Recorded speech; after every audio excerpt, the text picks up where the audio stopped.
Thank you. And if it goes bad again, Stevie's on stage. Steve Yzerman's on stage. The pick is in. All right. Didn't trade back. I am not looking at Twitter. Okay. Might need to turn this up a little bit. Yep. This is a live reaction to the 15th overall pick. All right. Here we go. If not Connolly, I say it's Brandsegg-Nygård. No, Hage. Kris 2 or Draper. 3 have been on the podcast. That's right. Not Gary. Not yet. Not yet.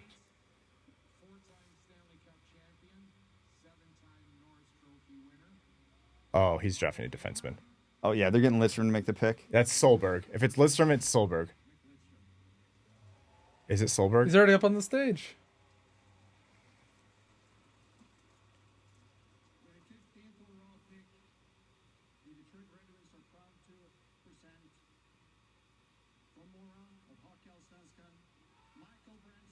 Brandsegg-Nygard. I love it, but This is the most predictable pick. The most predictable, imaginable. Yes. Michael Brandsegg-Nygard, 15th overall to the Detroit Red Wings. Great player, boring pick. It is probably the most predicted pick in the NHL draft. Every one of you who are yelling at everybody doing their mock drafts, can you please pick someone else? This is why they don't. You have to go apologize to all of them because the Red Wings are the most predictable organization in the league. If everyone can say a prayer right now for Mickey Redmond, he's going to be going through it saying that name. Yeah, love the player. The predictable nature of this doesn't take away from how good Brandsegg-Nygård is. Again, he's your 200-foot, all-out competitor who's got a wicked shot and can score some goals, right? Yeah.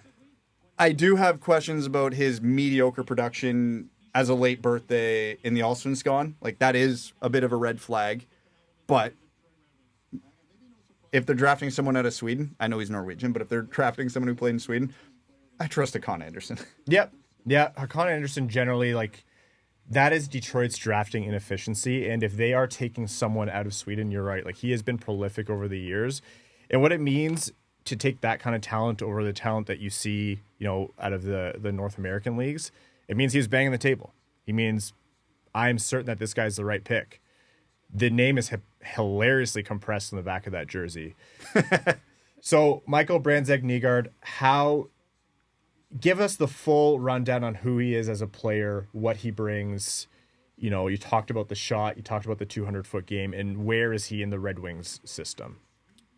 Well, for where this organization is at, and it's probably unfair to put this on him, he needs to be the top scoring prospect in the system right now. Just because we've talked about the lack of goals that are coming up through the system right now. Again, I expect Danielson to contribute. I expect Mazur to contribute, but I don't think either of them are 30-goal scorers. The hope here is that Brandsegg-Nygård could be that guy.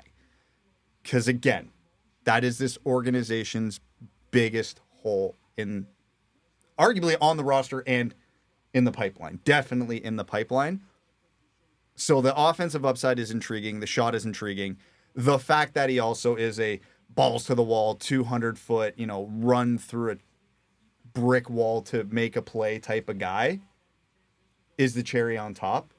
I have questions about, is he going to be a 30-goal scorer? Right now, my prediction would be no, but it's definitely in his range of possibilities. It's not that far-fetched to think he could get there.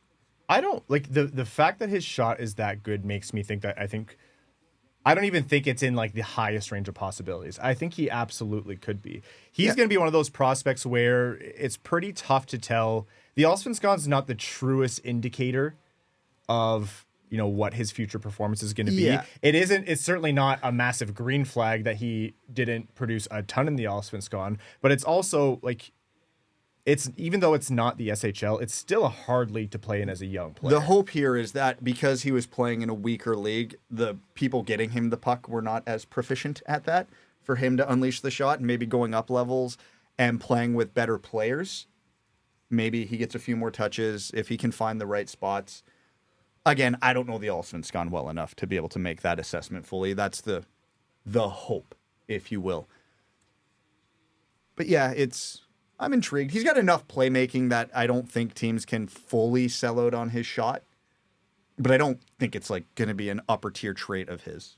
And up and down the ice is where his impact is like it truly stands out. It's the fact that he can combine a really, really high end shot, like one of the better shots in this draft, with a very complete 200-foot game. And I know Good skater too. Yes, the Red Wings fans are gonna like cringe when they hear that, but it's actually like it's a good thing, and it's not like that's all he has.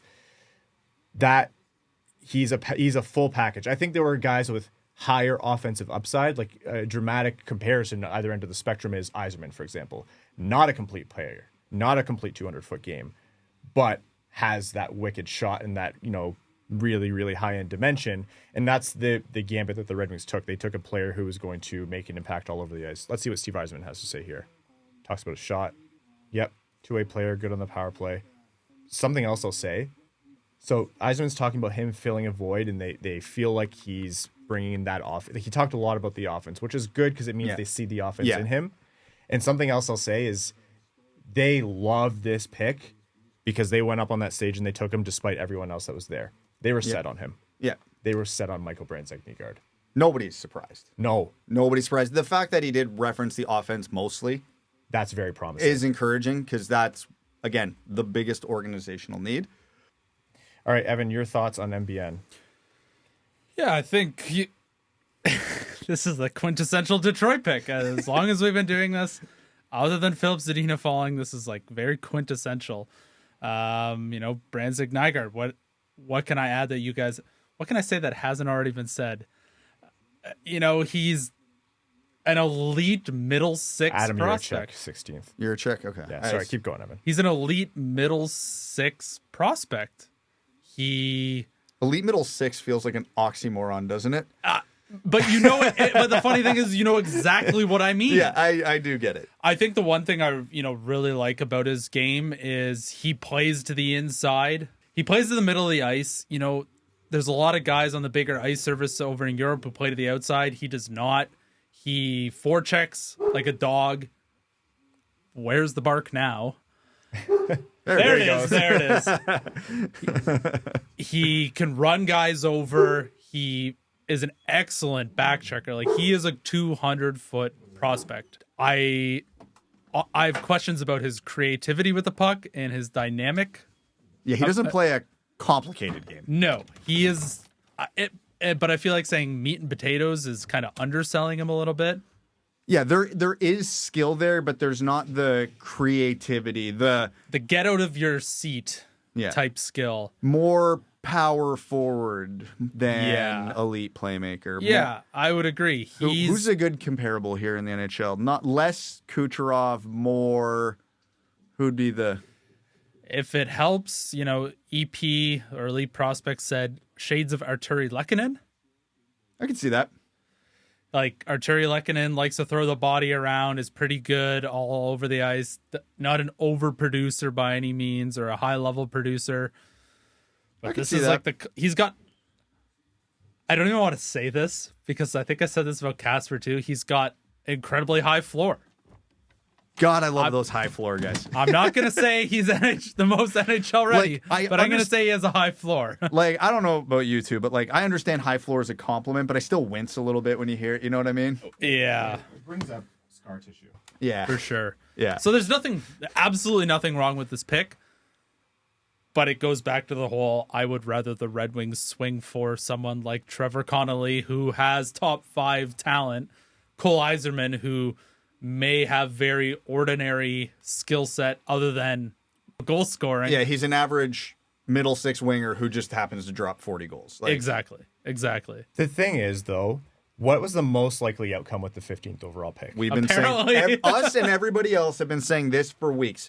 The only reason I didn't predict him before the episode, and I qualified it, was I don't think he'll be there at 15, but if he is, he's absolutely the pick. And here we are. What I worry about is that he's going to get pegged as absolutely just a high floor energy third line winger guy. It could be an outcome for him. Absolutely.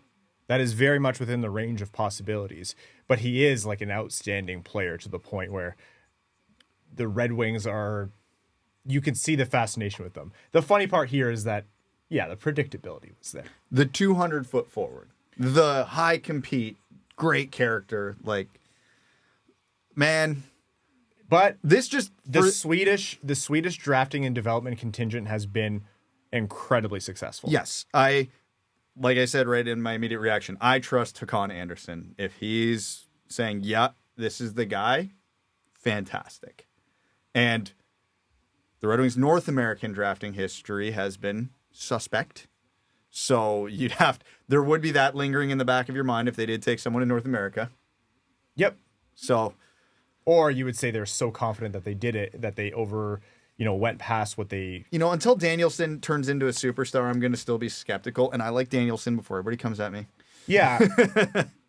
But their success has come from the Hakan Andersson scouting. Yes, 100%. Well, look at even going back out of Sweden this year. They did have a first-round pick out of Sweden last year. Year before that, where did they draft out of? Right, Sweden. Year before that, Sweden. Year before that, help me out here, Sweden. It's worked. It's worked. You have to go all the way back to Mo Sider. Brandsegg, the thing is, I see a player of MBN's quality, and I think compared to some other drafts, he's actually, like, he would have been top 10 in the Casper year. I like him more than I like Casper going into the draft, but that was a weaker draft. I don't like him as much as I like Danielson or Sandin Pellikka, but he's in that range. Also, he shoots right, which is always at a premium. Immediately Detroit's best forward prospect. No. Sorry. No. Yeah, Danielson would still come in. I would still have Danielson above him, yes.